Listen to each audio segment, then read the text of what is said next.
Thank you for attending the Fair Media Council's Fast Chat, where we'll talk with notables in the news, media, and business so that you can be in the know in 30 minutes. Today's guest is a global business celebrity, Jeffrey Hayzlett. Mr. Hayzlett is the chair and CEO of the C-Suite Network, a Hall of Fame keynote speaker, and the author of several books on business, including The Hero Factor. FMC Fast Chat is hosted by the Fair Media Council's CEO and Executive Director, Jaci, Clement.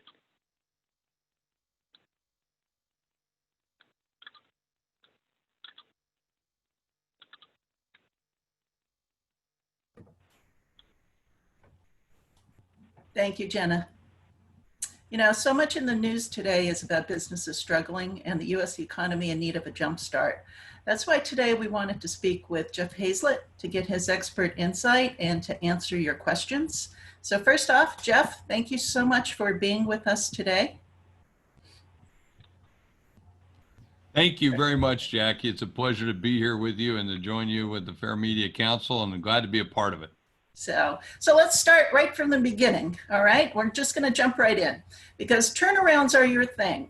So let's talk about, you know, when I look at businesses, whether they're small, medium, or large, no one's quite sure where they should start. So what is the starting point to rebuilding now in today's economy? Go as fast as you can. Listen, nobody knows the answers because every freaking day it changes, right? I mean, in essence, every single day, it's like, oh my gosh, I saw a meme the other day that says, what's next? And it showed the Marshmallow Man from Ghostbusters walking down the street. I mean, that's the only thing we haven't seen, you know? I just saw locusts the other day in South Dakota where I'm from. So it's amazing what we're gonna have in front of us. So, you know, look, I said at the beginning when this thing hit around March 14th, I think that's kind of our demarcation date for almost all of us. And I was about to jump on a cruise ship to go on a cruise for 5 days and give a bunch of speeches. And we decided at the last minute not, but it got canceled anyway. You know, and I'm not a doctor, I'm not a nurse. I can't even sew a mask, but what I can do is help businesses and be a business first responder. And that's what all of us have to do in business today is be a first responder for business. It's our job to get this economy moving and get us started. And so what I said, it isn't about survive, it's about how do we drive and thrive? Because that's really what we have to do. And we have to change. Now, is there businesses that are going to fail? Absolutely, it's terrible. But there are many businesses that are thriving. I mean, who have never been busier than they are today. So it's all about embracing whatever the model is. We can cry about it, we can whine about it, but it won't change anything. And the only thing that can change is our mood and our attitude and the ability to say, we're going to do something different than what we did yesterday, and we're going to make it better. We're going to adapt, we're going to change, or we're certainly going to die as a business. Okay, well now though, do you think there are businesses who have a viable business in place if they just change the model, or do you think their actual products and services have to adapt as well? Well, some products and services do. I'll give you an example in the restaurant business, for instance. But yeah, certainly if you're into a digital model, and I'll give my own example for the C-Suite Network, we were doing hundreds of meetings in face. Okay, face to face, can't do that.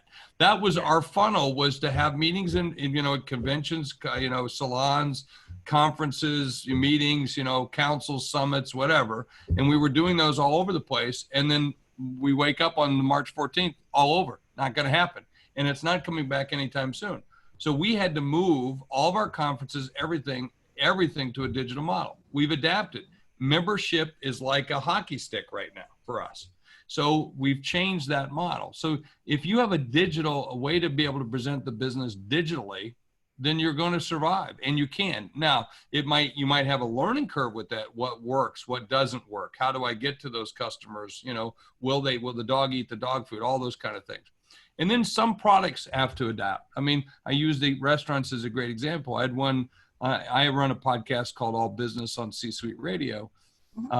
And we have about 250, 300 shows now. But I interviewed one of the leading gals in the restaurant business, and he said foods that travel. He said he has to now have menu items that are foods that travel well. And I thought, what the heck's he talking about? Travel well? What he means takeout. He goes, because my dining room, it's not open. He was in New York, and he owns Meatballs, the big shops in New York, and well as a fish shop, is a fish restaurant as well.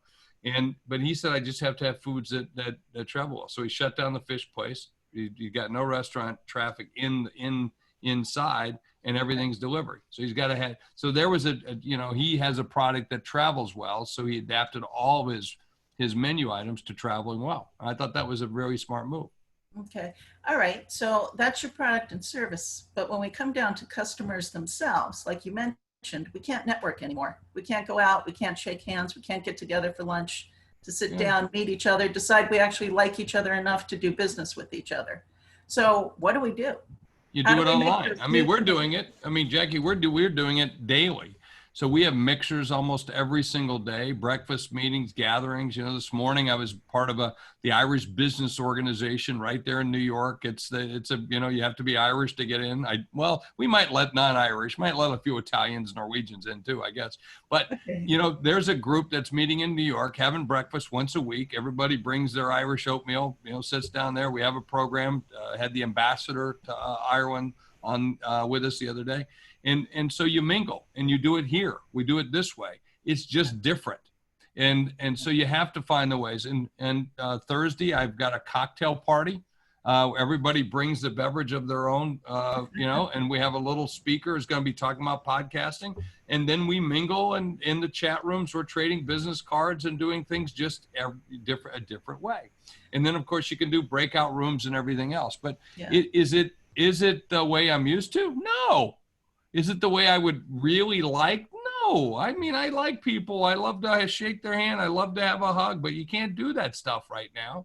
So you have to do it another way. So again, adapt and change, or the business dies. And I think that's what you have to look at.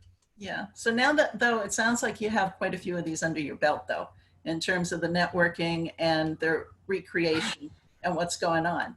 So I laugh because I'm literally doing 5 or 6 of these a day. Are you exhausted? Yeah, constant. It's just constant.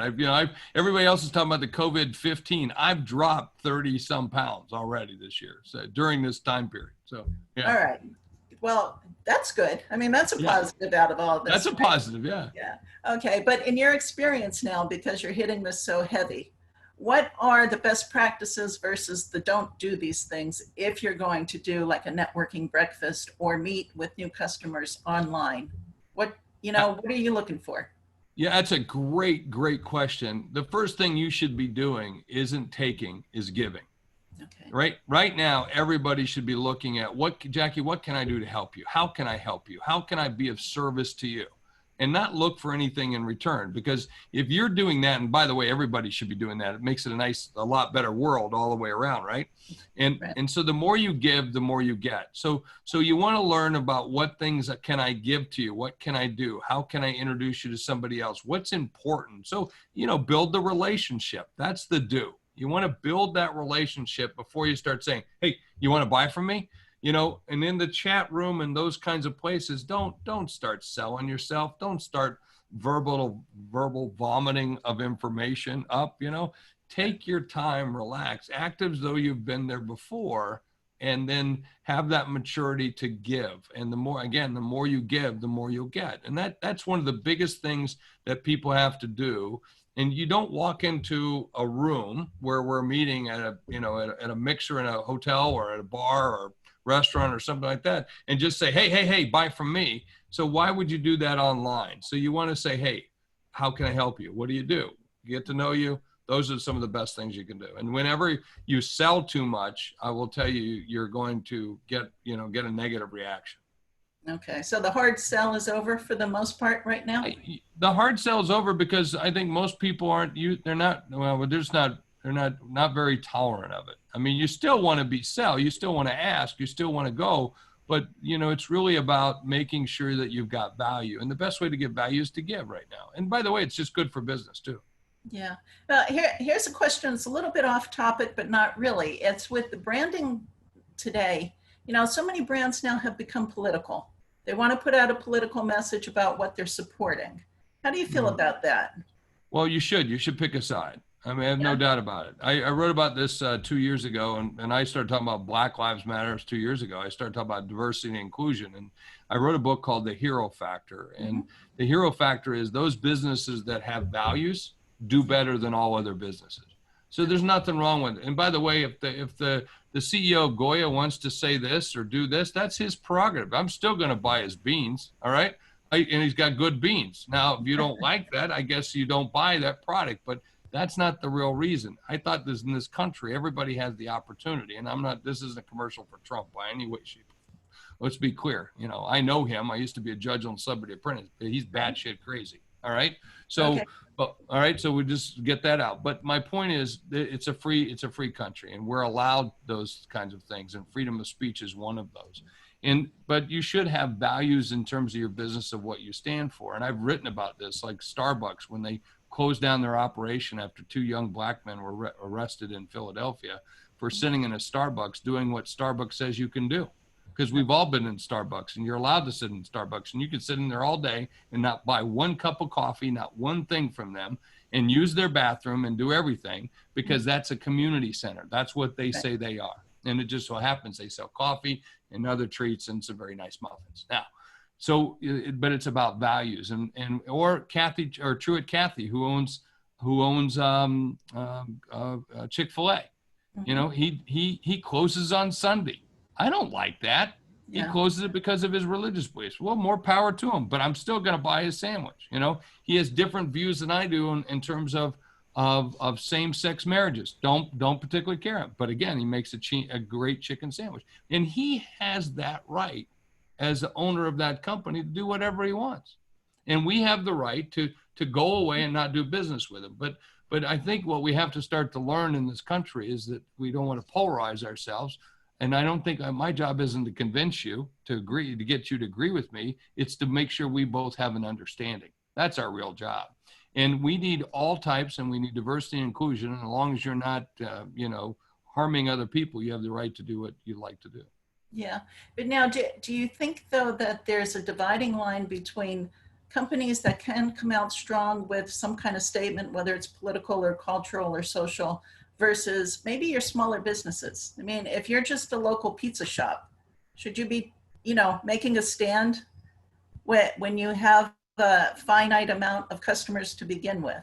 Yes, you should be true to yourself. And if you can't be true to your values and who you are, I give you a good example. I was talking to my wife last night. I said, we lost we have memberships anywhere from $1,000 a year up to, 25,000 as part of our group. And I'm losing one of our major members, and all because of Black Lives Matter. Doesn't like our philosophy and our stand around that. And I just said, sorry, we'll miss you. Does that hurt? Yeah, I want that person's $10,000. I need that person's $10,000, just like anyone else does in terms of business. But I also need to live with my values. I need to look myself in the mirror, and I need to know that what I'm doing is right. Does that mean I might not be able to buy the pair of shoes or the next glass of scotch because I missed out on that sale? Yeah, okay, I'm all right with that. All right, but here's a key question, because you see this playing out on Facebook all the time. You can part ways business-wise, but can you remain friends now that you have a difference of opinion? Absolutely. Certainly. That person's a human being. Now, I don't share the same value set with that person around that, and we choose to disagree, but my job will be over time to convince, if that person remains my friend, to convince them that maybe they should have a better understanding of what this means. That when you say Black Lives Matter, it doesn't mean that white lives don't. When you say, Black or Blue Lives Matter, we don't, when someone has cancer, I don't say, well, but this person has cancer. I don't, so to be able to educate that person over a period of time. And I have friends on both sides of the aisle. I have a group that gets together every single Sunday night. It's called Scotch Sundays. And it's a very eclectic group of people way on the far left and people way on the far right. And last week we talked about this very same subject. And afterwards, no matter what the opinions were, and it's very much like a local pub, we all still have one thing in common, and that's we're Americans, and that's okay. And it's okay if you kind of believe there. And again, until you start treading on someone's rights, until you start treading on someone's, own virtues, then that becomes an issue. But like any pub or bar, you just tell them to sit down and you need to drink some coffee. Okay, fair enough. Now let's get back kind of to the idea of polarization here, because the free enterprise system that we operate with and believe with is that there's room and a need for businesses of all sizes, large, medium, and small. Business of the future, do you see that shaking out that way, or are we seeing almost a divide between you'll have very large and very small and maybe nothing in between? Well, if you really look at it, you've got more at the bottom level and the small. There's 28 million businesses in North America. Now, let's take the 28 million businesses in North America. 20 million of them are less than $1 million. There's 7.5 that are between $1 million and 10 million. There's 585,000 businesses between 10 million and 100 million. There's 15,000 businesses between 100 million and $1 billion, and only 7,500 over $1 billion. Now, given that, okay, in terms of numbers, the sheer numbers is in the small business category without question. All right. But 95% of all the revenue is done by companies over 100 million. Okay. So less than really 21,000 businesses, a small percentage of the 28 million control 95% of all the spend in B2B, primarily B2B spend in North America. So that's a large part of our GDP. So there'll always be that divide, because the big businesses do need to have the scale. They have the ability to have the scale, but that doesn't mean there's not a lot of room and growth for some of those smaller businesses to get up there. Okay. So when you're a large business, though, it can hurt you in terms of you're slower than a small business to be able to turn things around. So does that mean the small businesses are actually better positioned today than the larger ones? Yeah, in terms of agility and the ability to achieve growth, without question. The difference is the resources they need to be able to do it, the accelerant that they have. They can provide great value, as a big company can as well. The problem with that acceleration is you typically need fuel, and fuel means capital.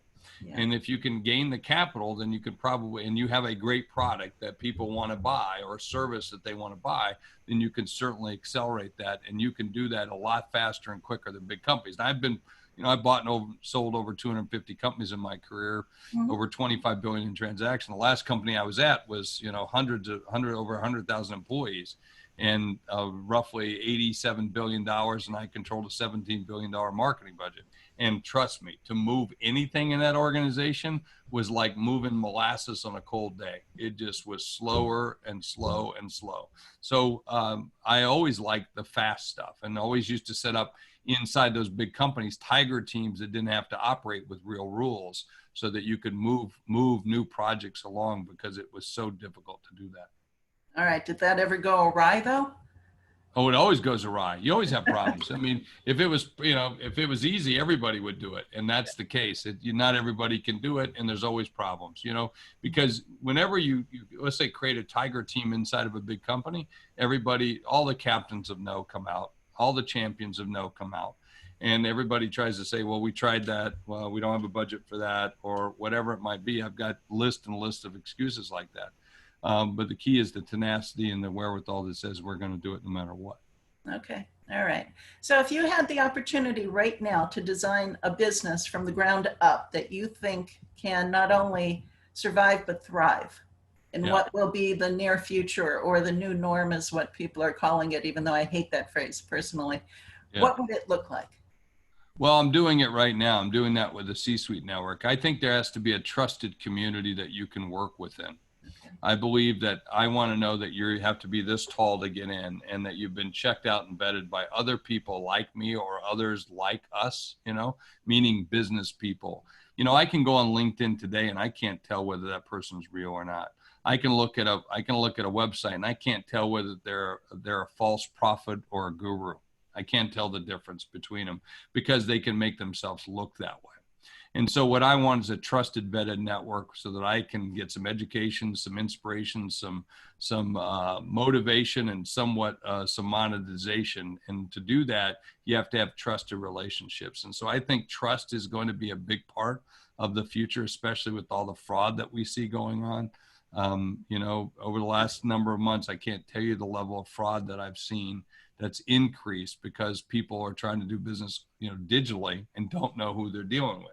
Right. Okay. Yeah. And you sell that a lot with the personal protection equipment and supplies. We created C-suite supplies just to get around that. So we, you know, I knew who those masks were coming from. I knew who those gloves are coming from, or my team did. And so we could have a trusted, vetted supplier, just like a trusted, vetted network. And so I think that's important. And then, you know, personally, I've got my own ideas about creating some virtual businesses, service businesses that I think will that would withstand, you know, that people are going to need online, or, you know, or want to have some fun and do things a little bit different. So some individual brands I think will stand out. All right. So what brands, just off the top of your head, stand out to you right now about they're getting it? They're on the move. They're restructuring, and they're doing it live and doing it well.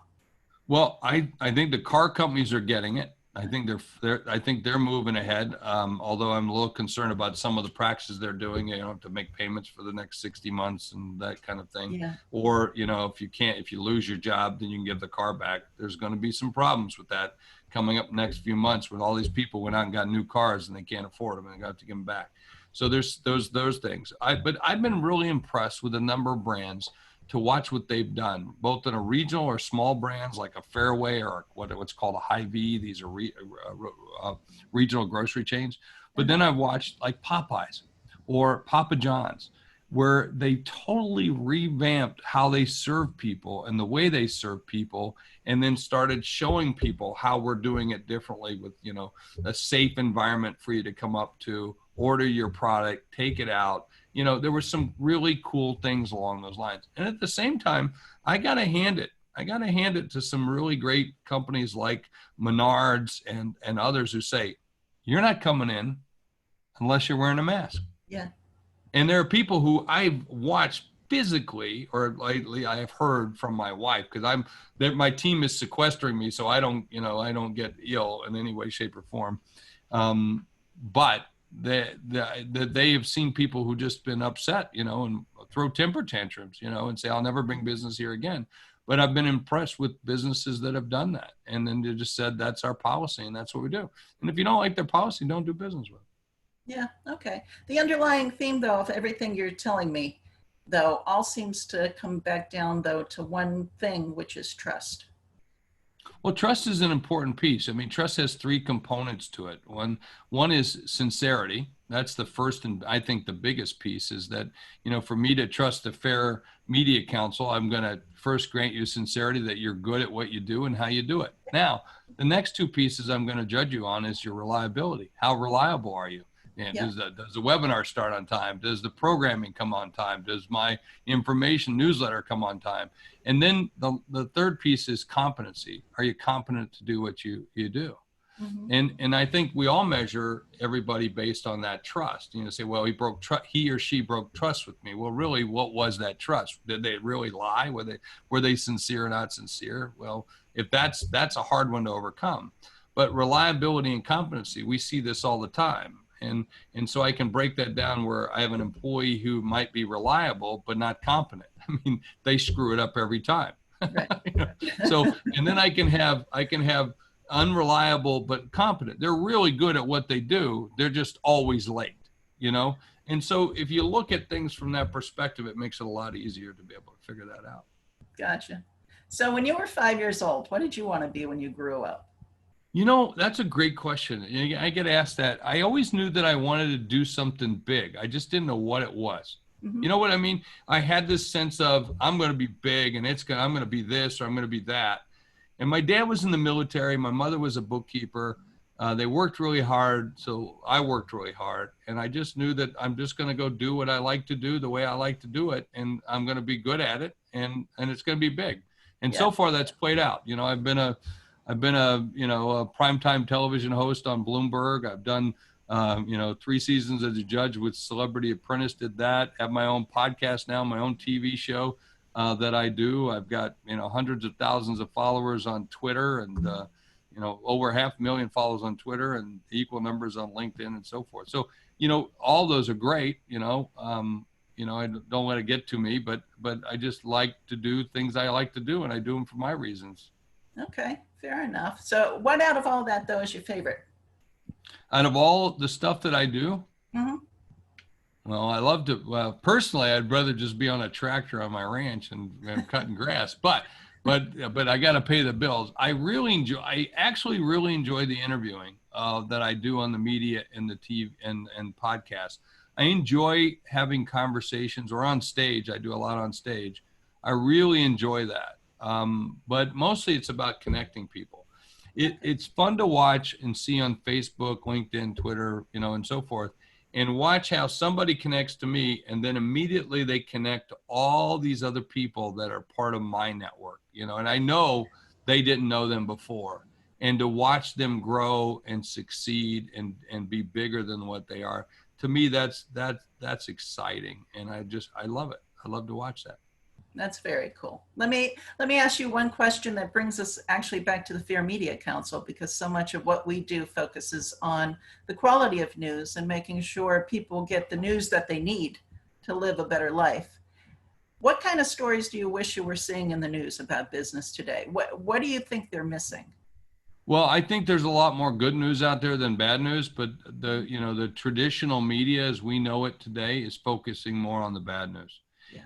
And I would love to see a lot more of the success stories and watch people who are actually pivoting and changing and doing things, like the yoga instructor who called me in March and said, I'm going to go bankrupt because they're closing my operation.